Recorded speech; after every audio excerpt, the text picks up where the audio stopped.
There was a New York Times article several months back. The featured image on this article was a brain. And imagine this brain covered in icicles.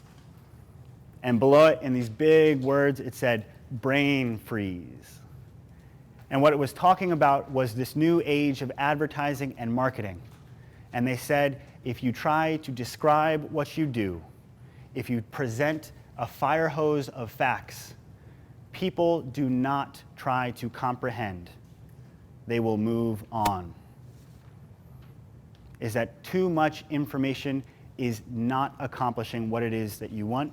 People will not retain that message. I promise you this, if you want to get your idea, your movement, your company through the mental doors of someone's mind, we're not going to explain what we do. We're going to show them by telling our signature success story.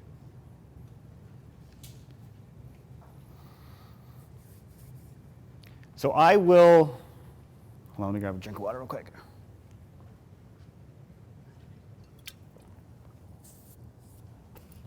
So we're about 2 years into the operation of Dreams for Kids.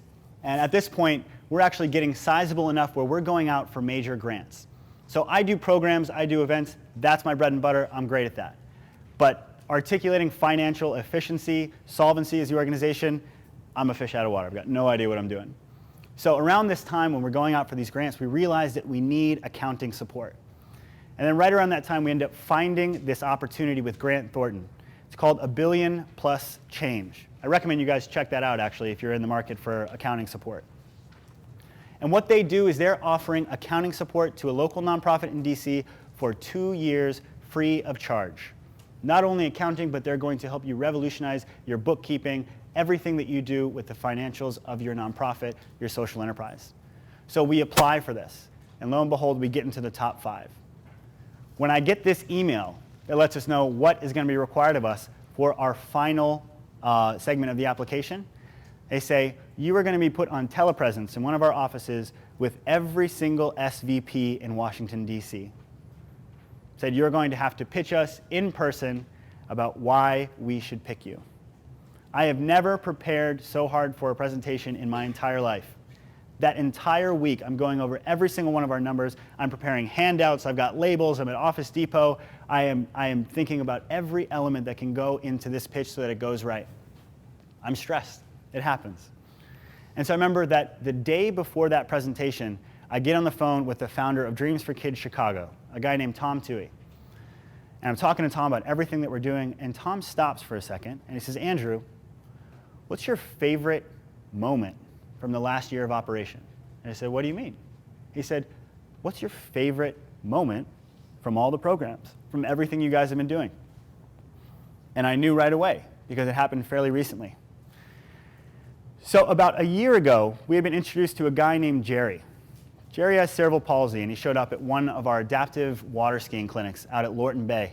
When I first met Jerry, his head was pasted to the floor, standing against the wall, wasn't getting involved in any of our activities, and that is exactly the type of kid that we want to engage at Dreams for Kids, that we want to get outside of their shell. And so immediately I run up to Jerry, and I'm trying to be the cool guy. I'm like, yo, what up, man? What are you doing? You want to come play some ball? Let's go through. Like, we had lacrosse and soccer. And Jerry's sitting there, and he's like, yeah, whatever, man. Not into it. And so again, I keep playing with him. I'm like, Jerry, come on, man. It's going to be a lot of fun. Let's get out of here. And so he's like, yeah, maybe later. And so he just stands there.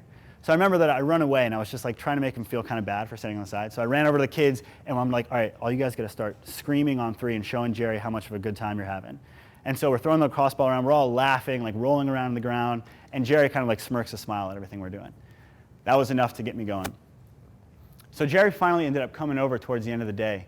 He's playing sports, he's playing lacrosse. We didn't convince him to get onto the boat and go water skiing. But by the time his mom came to pick him up, she said, I haven't seen him this social in years. So Jerry kept coming to our programs month after month. And it all culminated at our adaptive trail event. We were going to partner with a very cool organization called Adventure America. They were going to help 15 kids with disabilities to go on a half-mile hike, to go on a 2-mile bike ride in adaptive cycles, and then also to go on a half-mile kayaking trip. So it's going to be a pretty incredible event. The day we get there, I'm the first one there, like every single one of my events. And the first thing as I do, I run over to the trail. And I remember going down it, and the second I step on the trail, I think to myself, oh crap. Because when you step foot on the trail, you have to go down some super steep stairs, you have to cross over a ravine, and then the entire second half of the hike is completely uphill. And so by the time Jerry's mom gets there, I go up to his mom and I say, I don't know if Jerry's going to be able to make it. And she says, well, let's ask Jerry. And so I go over to Jerry and I said, Jerry, it's a pretty tough hike. You know, there's no shame in just doing the bike ride, in just doing everything else. And so Jerry looks at me and he says, I got this. And I was like, all right, man.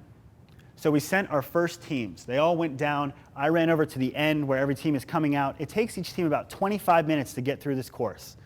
And so finally, about 35 minutes after Jerry set off, he hadn't shown up. So I start to worry. At 40 minutes, I say, all right, I got to go and check this out. And so I run back down the trail. And about 3/4 through the trail, I see Jerry, his orange T-shirt, and 7 of our volunteers all behind him. And I can hear the volunteers. They're chanting, Jerry, you got this, man. Let's do this.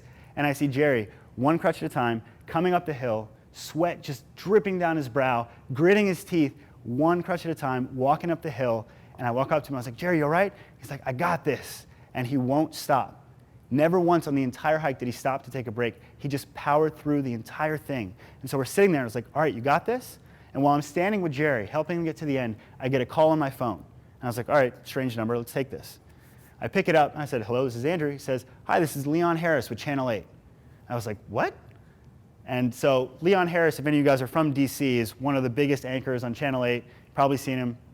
And he says, hey, we're coming out to the event to film today.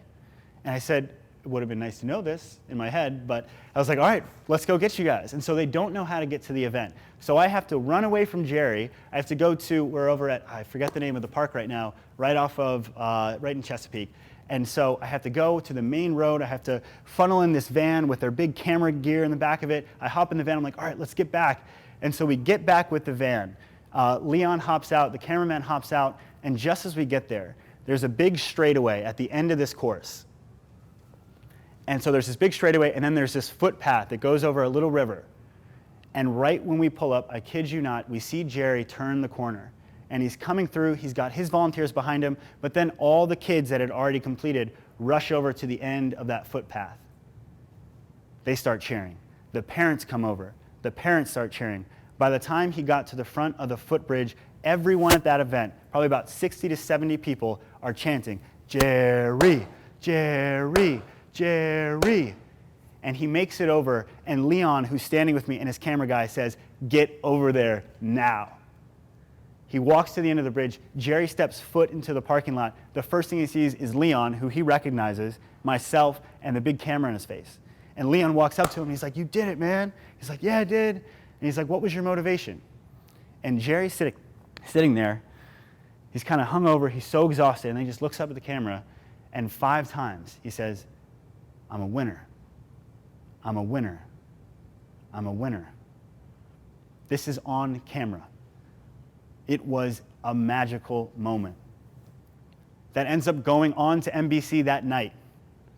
Later that year, Office Depot saw this video and decided to give a grant to Channel 8 to do more of these videos for nonprofits in DC. That series still exists because of what Jerry did that day.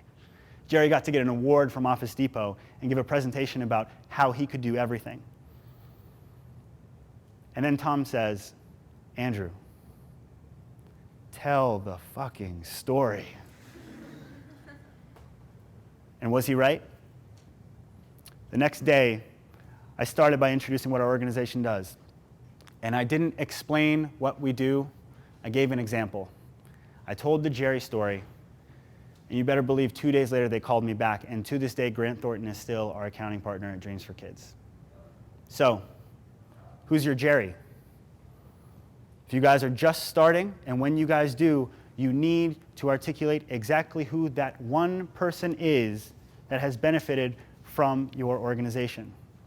And it's important that it is one person, you guys. At the Intrigue Agency, we call this the empathy telescope. The empathy telescope states that we can put ourselves in the shoes of one. We cannot put ourselves in the shoes of many. So now what we're going to do is we're going to teach you guys how to tell your signature story. You guys ready? All right, so we need a whole piece of paper. Do you guys have one in front of you? If not, I think we got some up front that we can pass back.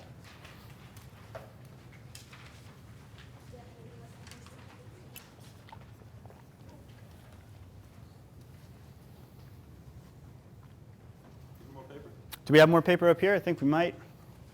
If not, just write smaller. All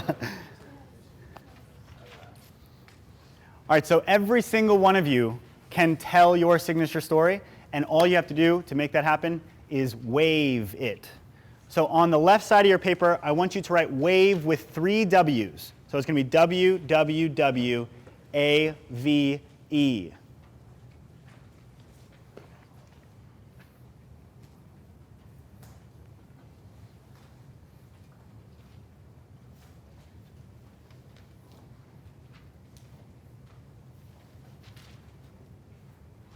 Are you guys ready? So the first W, who is it? Who is your protagonist? And most importantly, how do they feel? Remember, guys, we are not recounting this. We're not giving an essay. We are telling a story. We are bringing people back into that moment. So who is it? How are they feeling? For Jerry, eyes were painted to the floor. Didn't want to get involved. Sets the stage. The next, where and when. Again, we're painting a picture. What time of day is it? Where are you? Are you in a classroom? Are you in the mountains? Are you at a lake? Pivotal elements. The next crucial element is what was said. You need to go back into your story. Remember when I ran back? I'm running down that trail, and what do I think in my head? Crap, he's not going to be able to make it. Remember talking to Jerry and his mom? I got this. Dialogue brings you back into your story. You need to include what was said. Next, A is your adversity. What is your challenge? For Jerry, it was that hill. Be as specific as possible. After you have your A, now we get into the happy stuff. Your V, your victory. What happens when he comes out? When our protagonist overcomes this obstacle?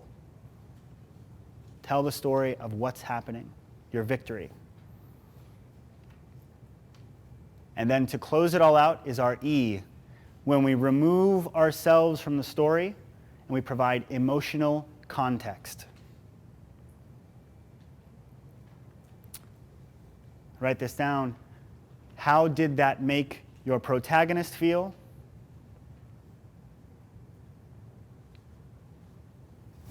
How did that make us feel?